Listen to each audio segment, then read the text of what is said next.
전도서 4장 1절에서 16절 말씀을 한 절씩 교독하겠습니다. 내가 다시 해 아래에서 행하는 모든 학대를 살펴보았도다. 보라, 학대받는 자들의 눈물이로다. 그들에게 위로자가 없도다. 그들을 학대하는 자들의 손에는 권세가 있으나 그들에게는 위로자가 없도다.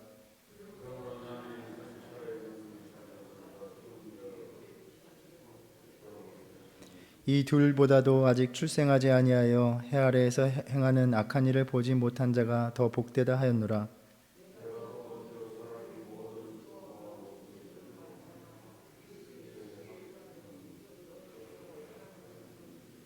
우매자는 팔짱을 끼고 있으면서 자기의 몸만 축내는도다.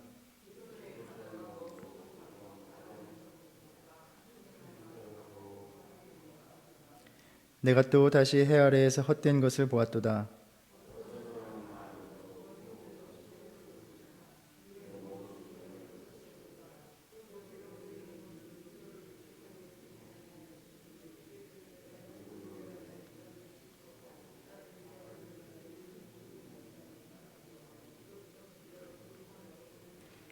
두 사람이 한 사람보다 나음은 그들이 수고함으로 좋은 상을 얻을 것임이라.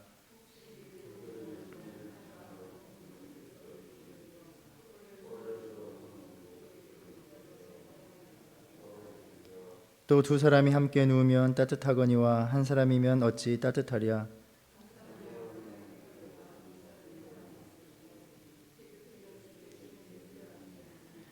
가난하여도 지혜로운 젊은이가 늙고 둔하여 경고를 더 받을 줄 모르는 왕보다 나으니.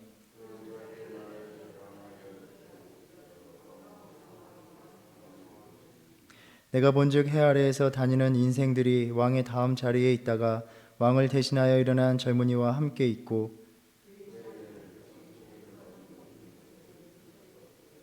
후에 오는 자들은 그를 기뻐하지 아니하리니 이것도 헛되어 바람을 잡는 것이로다. 아멘. 삶의 의미를 찾기 위해서 해 아래에서 벌어지는 그러한 삶들에 대한 전도자의 관찰이 이어지고 있습니다.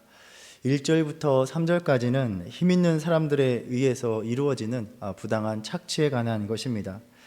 우리가 살아가는 이 세상을 지배하는 원리가 강자가 약자를 이용하고 착취한다는 것입니다. 이는 나라와 나라 사이에서도 마찬가지입니다.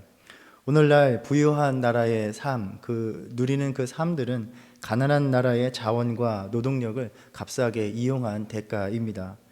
그래서 우리가 미국과 같은 사회에 살아가는 것만으로도 어떤 면에서 그러한 학대를 일삼는 복잡한 사회 구조 속에 얽혀 있다라고 할 수도 있습니다.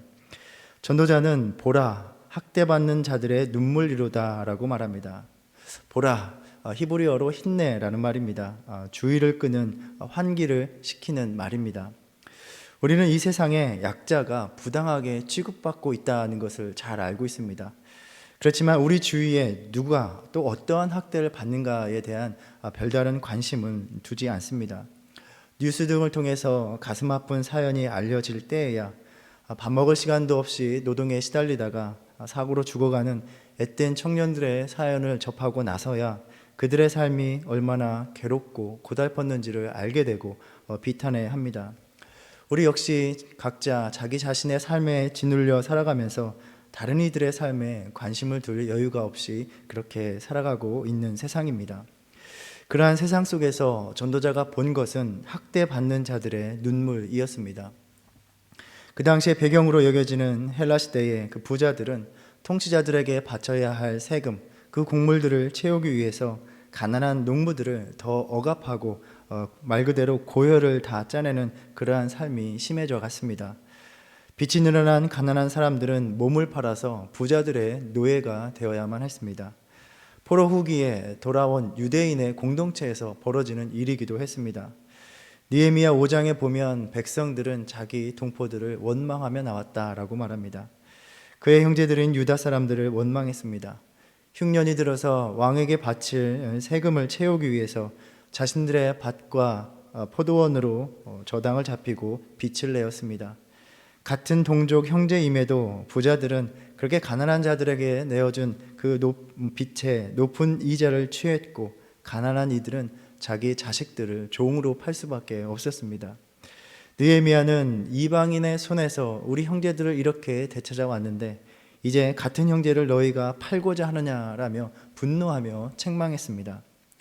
전도자 역시 그러한 삶들을 보면서 분노하고 슬퍼할 수밖에 없었던 것은 그러한 학대받는 이들이 눈물을 흘리고 있지만 그들에게 아무도 위로하는 자가 없다는 것입니다. 그들을 학대하는 자들의 손에는 권세가 있으나 그들에게는 위로자가 없도다라고 말합니다. 그 고통과 절망으로 가득한 삶을 눈여겨보고 그들을 그 학대에서 건져줄 자가 없는 그 현실은 전도자로 하여금 살아있는 것의 의미를 부정하게까지 만들어 버립니다. 2절에서 나는 아직 살아있는 산 자들보다 죽은 지 오랜 죽은 자들을 더 복되다라고 말을 합니다. 죽은 자들은 더 이상 학대 속에서 고통받을 이유가 없기 때문입니다. 그런데 여기에서 더 나아가서 전도자는 이 둘보다도 아직 출생하지 아니하여 해 아래에서 행하는 악한 일을 보지 못한 자가 더 복되도다라고 말을 합니다. 죽은 자들은 살아 생전에 학대를 맛본 경험한 사람들이기에 아예 이 땅에 태어나지 않아서 학대 자체를 맛보지 않는 것이 더 낫다고까지 말을 하는 것입니다. 그런데 우리는 전도자의 삶에 대한, 살아있음에 대한 다른 태도를 9장에서 볼 수 있습니다.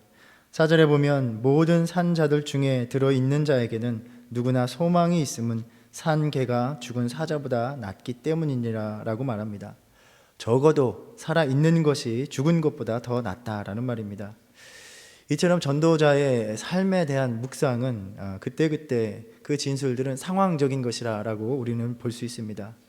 아무도 관심 갖지 아니하고 위로받지 못하는 학대받는 현실을 살아가는 그 상황에서는 차라리 죽는 것이 더 낫다, 죽은 자가 더 복되다라고 할 수 있다는 말입니다. 왜냐하면 죽음만이 그러한 고달픈 인생이 기대할 수 있는 유일한 해결책이기 때문입니다.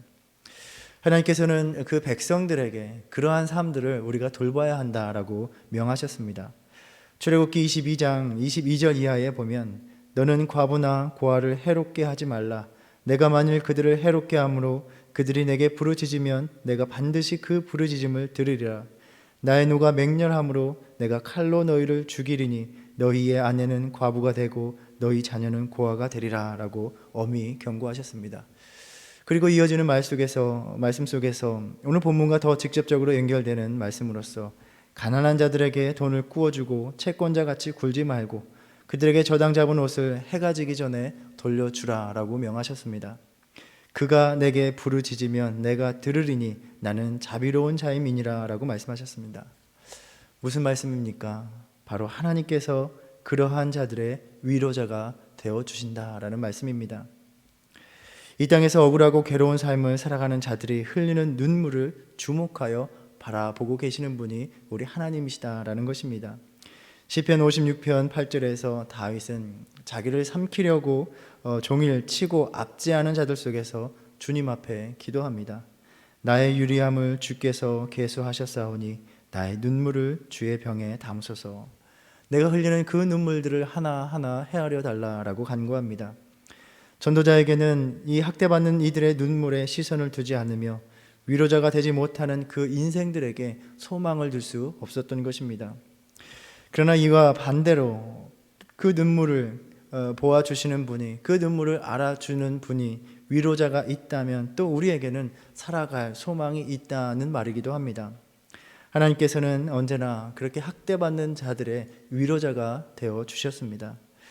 하갈이 사라의 학대를 받고 도망할 때에 그를 찾아오셨고 또 후에 이스마엘과 함께 쫓겨나 아이와 마주보며 울며 울부짖을 때에 찾아오셨습니다.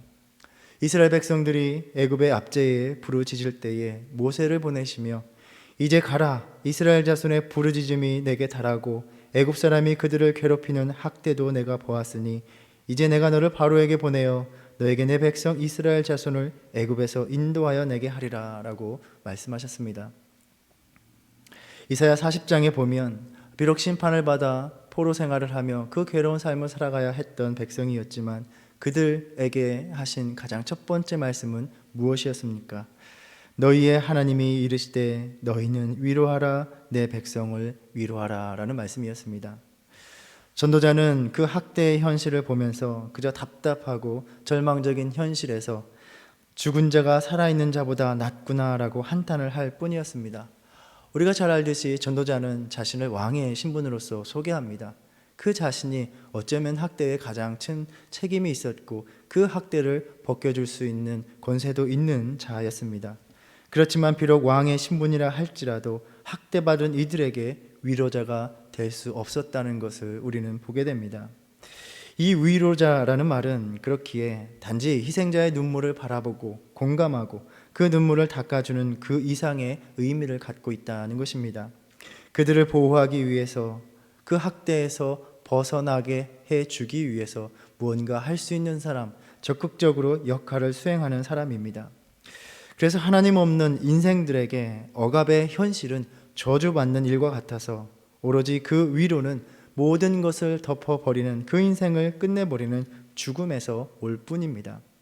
전도자는 학대의 현실에 대해서 무력하고 회의적인 이 관찰로 마무리하고 있지만 우리는 그 전도자의 관찰을 보면서 이를 통해서 우리의 위로자 되시는 하나님이 우리 곁에 계심을 알게 되고 소망을 품게 된다는 것입니다. 이 전도서의 회의와 비관이 역설적으로 우리의 신앙을 더욱더 하나님을 바라보게 하고 소망으로 이끌어주고 있는 것입니다. 예수님께서 이 땅에 오셔서 살아가셨던 그 삶을 우리가 묵상할 때에, 우리에게 주셨던 그 말씀을 돌아볼 때에 우리에게 진정한 위로자가 되셨음을 우리는 알 수 있습니다. 연약하고 병들고 고통받고 외면받는 자들의 그 삶에 그 곁에 오셨고 그들의 무거운 멍에를 벗겨주셨고 이들이 죽음이 아닌 오히려 자신의 죽음으로써 영원한 위로를 허락하신 것입니다. 그래서 고린도후서 1장 4절에서 바울은 우리 주님이 우리의 모든 환난 중에서 우리를 위로하사 우리로 하여금 하나님께 받는 위로로서 모든 환난 중에 있는 자들을 능히 위로하게 하시는 이시로다 라고 소개하고 있습니다. 대강절에 우리가 주님을 기다리면서 우리의 위로자로 오시는 그 주님 만나시기를, 그래야 주님께서 주시는 그 위로 가운데 죽음을 기다리는 것이 아니라 소망으로 살아갈 힘을 얻으시기를 축복합니다. 전도자는 이렇게 학대에서 수고의 문제로 다시 관찰의 주제를 옮겨갑니다. 계속해서 우리가 묵상했듯이 수고하는 것 그 자체는 결코 저주스러운 것이 아닙니다. 하나님의 선물로서 그 안에서 삶의 즐거움을 발견할 수 있기 때문입니다. 전도자는 그렇게 하나님의 선물로서 살아가는 수고가 아니라 지나친 수고로서 살아가는 그 삶 속에 숨겨진 동기에는 시기와 질투가 있음을 발견하고 있습니다. 쉬지 않고 일하는 이유는 남들을 부러워하는 마음과 또 남들이 부러워할 만큼의 인생을 살아가고 싶은 욕망이 담겨 있다는 것입니다. 그리하여 수고는 그때부터 소명이 아니라 경쟁이 되고 남들보다 더 나은 삶, 남들을 지배하는 삶을 위해서 끝없이 나아가게 되는 것입니다. 물론 전도자는 5절에서 게으름으로 인한 자기 파멸의 위험, 근면한 삶을 살아가지 않는 자들을 비웃고 있습니다. 인간의 수고가 끝없이 소모적으로 나아가는 것도 문제지만 게으름 역시 자신의 육신을 갉아먹는 일이라는 것입니다.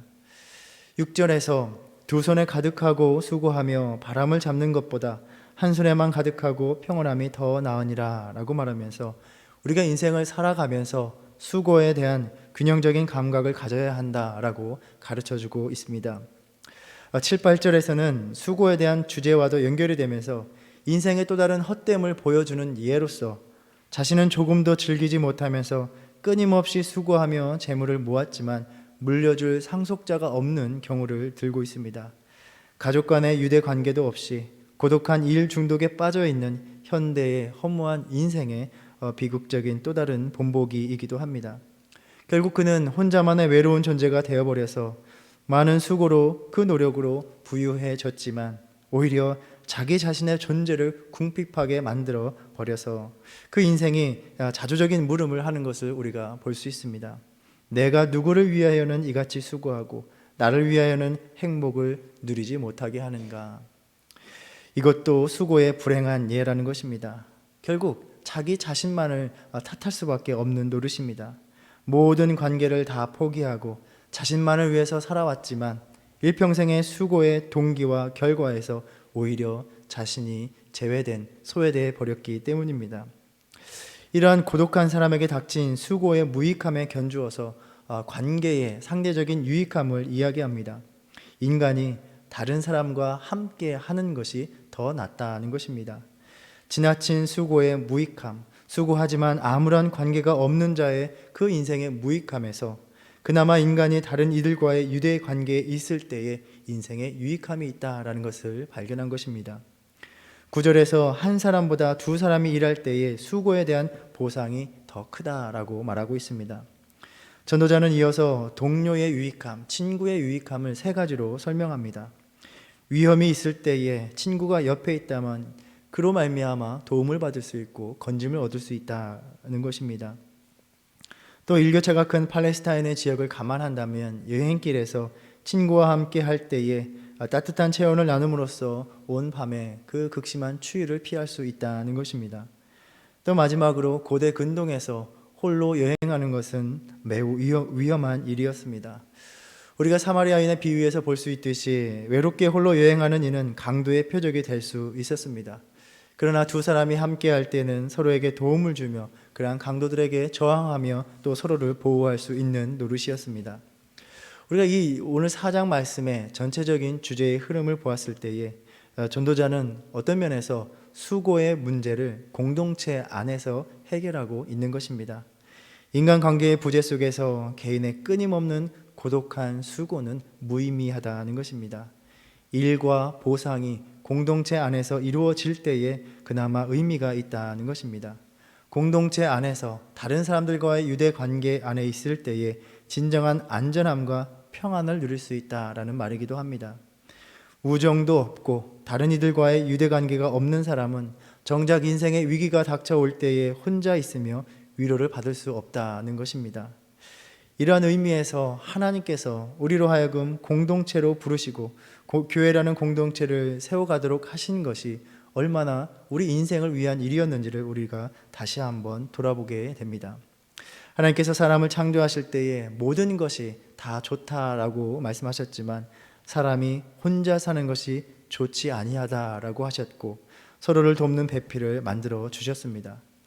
이러한 창조의 원리를 떠나서 고독하게 살아가면서 스스로를 위해서만 수고하고 또 남보다 더 나아지려는 경쟁과 시기와 질투 속에서 이루어지는 지나치는 수고는 다 헛되고 무의미하다라고 전도자는 관찰하고 있는 것입니다.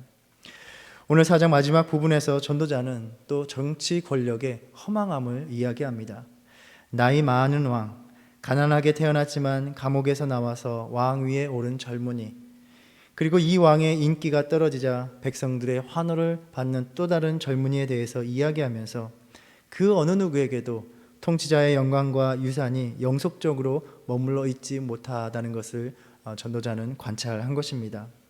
지혜로운 젊은이가 통치자가 되었지만 그 역시 또 다른 젊은이에게 잊혀진다라는 것은 우리가 이 장에서 살펴본 것처럼 우리가 인생을 살면서 지혜가 유익이 있을지 모르지만 사라져가는 인생 앞에서는 지혜도 결국 허망할 뿐임을 또다시 우리가 묵상하게 됩니다. 이 전도자가 이 인생의 의미를 탐구하면서 결국 살펴본 모든 것들이 헛되다라는 것으로 귀결되고 있습니다. 현실은 힘을 가진 자들의 학대가 가득합니다. 사람이 애써 하는 모든 수고가 무익하고 허무합니다. 이러한 관찰을 통해서 우리 인생의 의미가 우리 인생 자체에 있는 것이 아니라 우리에게 생명 주신 하나님에게서 온다는 것을 우리는 다시 한번 깨닫게 됩니다. 우리의 진정한 위로자, 그저 아무것도 하지 못하며 애통하며 바라보는 것이 아니라 우리의 눈물을 알고 계시고 보시는 분, 그리하여 진정한 위로를 주실 수 있는 분이 바로 오직 우리 아버지 되시는 하나님이시다라는 것입니다. 고달픈 삶의 눈물을 거두어 주시기 위해서 이 땅에 그 아들을 보내주셨고 약속하신 나라로 그 눈물 없는 곳으로 우리를 불러주시겠다, 이끌어 가시겠다라고 약속해 주셨습니다. 요한계시록 21장에서 우리에게 그러한 비전을 말씀해 주셨습니다. 하나님이 그들과 함께 계시리니 그들은 하나님의 백성이 되고 하나님은 친히 그들과 함께 계셔서 모든 눈물을 그 눈에서 닦아주시니 다시는 사망이 없고 애통하는 것이나 곡하는 것이나 아픈 것이 다시 있지 아니하리니 처음 것들이 다 지나갔음이러라 라고 말씀하십니다. 그나마 전도자가 인생에서 유익하다라고 살펴본 것은 바로 친구가 있는 것, 인생에서 자기와 함께하는 동행을 만날 때에 비로소 그나마 나은 인생을 살 수 있다라고 말했습니다. 주님께서 우리의 친구가 되어 주시겠다 약속해 주셨습니다.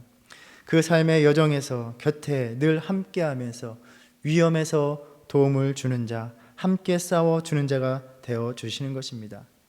주님이 우리의 삶 속에서 함께 하실 때에 전도자가 관찰하고 있는, 전도자가 말하고 있는, 우리 인생에서 차지하고 있는 그 헛됨들이 물러가게 되는 것입니다.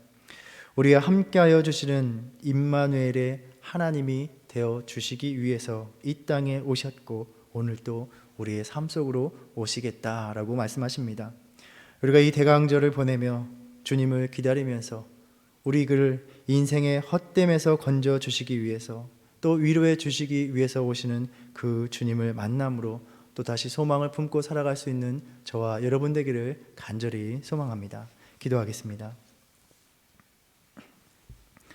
하나님 없는 우리의 인생을 바라볼수록 그 모든 수고와 애씀이 다 헛될 뿐임을 다시 한번 돌아봅니다.